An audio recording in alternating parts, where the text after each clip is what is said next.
एक लड़का होता है जिसका नाम आयरन होता है। आयरन अपनी गर्लफ्रेंड के साथ में बैठकर कोल्ड ड्रिंक पी रहा होता है। इसी बीच उसकी गर्लफ्रेंड का पिता आ जाता है, जो पैसे से एडवोकेट होता है और अपनी बेटी को कुछ समझा बुझा कर वो घर भेज देता है। लेकिन आयरन को कुछ खरी खोटी सुनाता है और आयरन उसकी बातों का थोड़ा विरोध करता है और ये बात जो एडवोकेट होते हैं उनको बहुत बुरी लगती है और आयरन को ज़बरदस्ती अपने कार में बिठा लेते हैं और कार में बिठाने के बाद में ले जाते हैं एक अपने फार्म हाउस पे। वहाँ अपने भाई को बुला लेते हैं और भाई को बुलाने के बाद में उसको बांध कर रॉड से पीटते हैं। उसके साथ इतनी दरिंदगी और इतनी हैवानियत करते हैं कि जो है इंसानियत को शर्मसार कर देने वाली ये घटना है दोस्तों। और विरोध में उल्टा उस एडवोकेट के समर्थन में काफ़ी लोग धरने प्रदर्शन में, जब उसकी गिरफ्तारी हुई तो उसकी गिरफ्तारी का विरोध करते हुए काफ़ी लोग धरने प्रदर्शन पे आ गए। दोस्तों, आज की कहानी जो है बहुत ही दर्दनाक कहानी है। एक एक लड़के और एक लड़की की है, जो कि लड़की का पिता अपनी बेटी को समझा बुझा कर घर भेज देता है, लेकिन लड़की के साथ में सारी हैवानियत की हदें पार कर देता है और इतना टॉर्चर करता है कि उसके जो है पैर के नाखून, हाथों के नाखून, कान, यानी कि बहुत बुरी तरह से उसको टॉर्चर किया गया और उसके पैरों के नाखून, हाथों के नाखून निकाल लिया गया प्लास से। तो बहुत दर्द भरी कहानी है दोस्तों। कहानी को पूरा सुनने के लिए वीडियो में अंत तक जरूर रहें दोस्तों। पूरी कहानी में पूरा डिटेल देंगे दोस्तों, पूरी डिटेल से कहानी को समझाऊंगा। आखिर ये आयरन कौन है और ये लड़की किसकी बेटी है, ये पूरा बताएंगे दोस्तों वीडियो में, तो अंत तक जरूर रहें दोस्तों।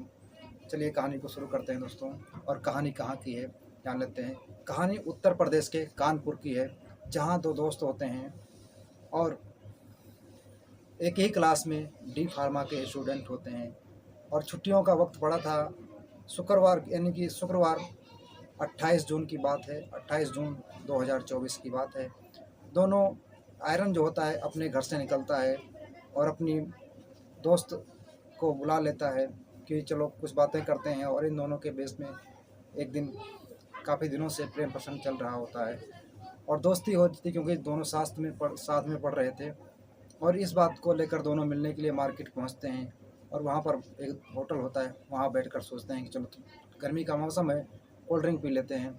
और ये बात कोल्ड ड्रिंक पी रहे होते हैं, इसी बीच लड़की का जो पिता होता है वकील, वो उस रास्ते से गुजर रहे थे अपनी गाड़ी से और उनकी नज़र अपनी बेटी पर पड़ जाती है और गुस्से से आग बबूला हो जाते हैं और वो उतर कर अपनी बेटी को समझा बुझा कर घर भेज देते हैं। लेकिन जो आयरन होता है उसको बहुत ही खरा खोटा सुनाते हैं और उसके बाद में जब आयरन इस बात का थोड़ा विरोध करता है तो आयरन को धमकाते हुए उसको अपनी कार में ज़बरदस्ती बैठा लेते हैं और बैठा लेने के बाद में एक फार्म हाउस पे ले जाते हैं और वहाँ उसके साथ अपने बड़े भाई को बुला लेते हैं वकील साहब। और वहाँ बुलाने के बाद में दोनों उसके साथ में, उनका फार्म हाउस होता है, उसको लोहे की राड से इस तरह से पीटते हैं। आप उस लड़के के पीठ पे लोहे यानी कि राडों के निशान देख सकते हैं, उसको किस तरह से टॉर्चर किया, उसको 3rd डिग्री किस तरह से दिया गया है। और उसके जो हाथ के नाखून होते हैं और पैर के नाखून होते हैं प्लास से निकाल लेते हैं। और अब इस बात की जो सूचना है वो वकील जो होते हैं लड़के के पिता को देते हैं कि अपने लड़के को समझा लीजिए, नहीं तो हम इसको गंगा में फेंक देंगे और इसकी हत्या हो जाएगी। लड़के के पिता जो हैं इतनी बात सुनकर तुरंत बात को सीरियस लेते हैं और इसकी सूचना जो है पुलिस को देते हैं और पुलिस वहाँ मौके पर पहुँचती है, 4 लोगों को गिरफ्तार करती है, जिसमें एक महिला भी होती है। अब एडवोकेट को गिरफ्तार करती है। इस वजह से जो एडवोकेट के साथी होते हैं सारे वहाँ पे कमिश्नर ऑफिस के बाहर में धरने पर बैठ जाते हैं कि जो वकील की गिरफ्तारी हुई। क्योंकि देखो टार्चर, यानी कि इसमें तो वही हुआ कि उल्टा चोर कोतवाल को डांटे। एक तो इतना क्रूरता किया उस लड़के के साथ में, इतनी हैवानियत की कि उसको इतनी बुरी तरीके से पीटा, उसके यानी कि प्लास से उसके नाखूनों को खींच कर वो चिल्लाता रहा, तड़पता रहा, हाथ पैर जोड़ता रहा, लेकिन कोई नहीं सुनता है उसकी। और उसके प्लास से पकड़ के उसके हाथों के नाखून और पैरों के नाखून चीख कर चिल्लाता रहा, लेकिन एक भी बार दया नहीं आई उस वकील को।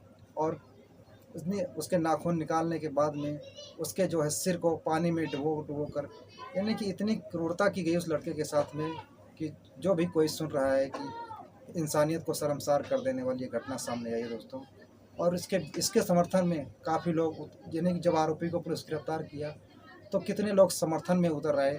उसके यानी कि उसके जो साथी वगैरह होते हैं वो सारे धरने पर कमिश्नर ऑफिस का घेराव करते हुए धरने प्रदर्शन किए और पुलिस प्रशासन को वहाँ पे पीएससी लगानी पड़ी। इस तरह से पुलिस वहाँ का मोर्चा संभाला कि पीएससी को बुलाना पड़ा, पीएससी ने मोर्चे को संभाला। तो दोस्तों ये कहानी उत्तर प्रदेश के कानपुर की है। और आप लोगों को अगर पढ़ना होगा तो आप कमेंट करेंगे तो हम पूरी डिटेल आपको बताएंगे, जिसको आपके जाके वहाँ वेबसाइट से पढ़ सकते हैं। तो दोस्तों बस आज की कहानी में इतना ही है। कहानी कैसी लगी आप कमेंट बॉक्स में ज़रूर अपनी राय देना। दोस्तों अगर कहानी अच्छी लगी होगी तो वीडियो को लाइक कर देना और चैनल को सब्सक्राइब करना मत भूलना दोस्तों। मिलते हैं और एक किसी सच्ची कहानी के साथ, तब तक के लिए जय हिंद दोस्तों।